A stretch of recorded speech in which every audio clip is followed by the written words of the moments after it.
Coach, as we preview a matchup against Georgia Southwestern, I want to talk a little bit about the play of Spencer Levi, coming off of his fourth double-double this season. Kind of willed the team to victory last night, but how important has he been to the team this year?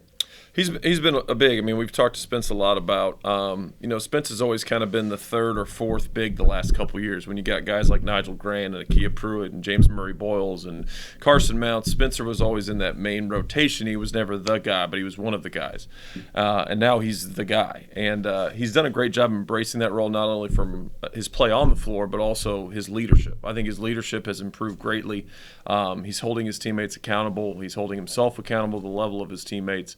I still think he's just scratching the surface, and we've talked about this, how good he can be. I mean, with his motor and his strength and his touch, the more he can keep developing and working on his game, I mean, the possibilities are endless. But as of right now, playing as hard as he can and trying to be the best leader that he can is critical to our team. Jay Hicks has also come off the bench and played some pretty big minutes and made some contributions. What has he been doing well that's allowed him to get some solid minutes? Jay's always been so solid. I remember when we got Jay and he was in practice, and he kind of came from a Division III school where he was kind of the five-man, and that's the role he played, and actually had a pretty good freshman year, and then transferred out, and he just kind of contacted us and wanted to be here and in practice and just being such a solid, good kid. And then his growth. I mean, years ago when we won the championship at Clayton State, Jay came off the bench and hadn't played almost the entire year and scored like 4 points and had 2 rebounds and guarded the other team's best player and was a big reason why we won that game. And Jay, last year taking that redshirt year and really developing his game and improving, he's just kind of been biding his time for that opportunity. And I think he's earned. He works his tail off in practice every day. He's kind of a Swiss Army knife. He can play the perimeter for us. He can play inside. He's always going to be consistent on defense and handling the basketball.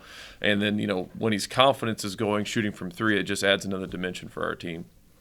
Not sure if you've had a chance to really look in depth at film at Georgia Southwestern, but if you have, what are some things that stand out to you on tape?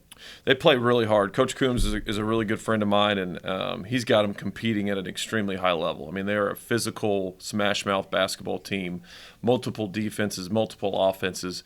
But the biggest thing is they're just one of the most physical teams in the Peach Belt, and especially going down to the Storm Dome, who's one of the few places in the world right now that has a home court advantage. We're going to have to be mentally prepared for what's about to happen.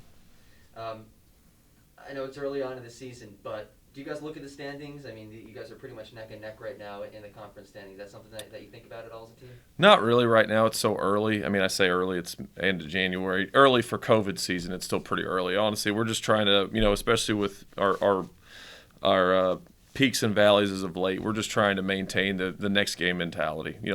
Today we got to get better, we got to improve, and we got a big road game coming up this weekend. So we try to avoid looking at standings or even preseason rankings or stuff like that. You just got to focus on today, and today we just got to get better, and then tomorrow we got to get better, and then we have a big road game on Saturday. What do you have to do on Saturday to come away with the win? I think we got to be mentally locked in. We got to be mentally prepared for how physical it's going to be. We've got to be the most consistent and stable team out there. We need to be able to react to whatever they throw at us because Coach Coombs has a lot of different things that he does, whether it's offense or defense. We got to be able to adjust on the fly and just be prepared for an environment that we haven't seen essentially all year. So, awesome. Thanks for your time. Best of luck this weekend. Thanks.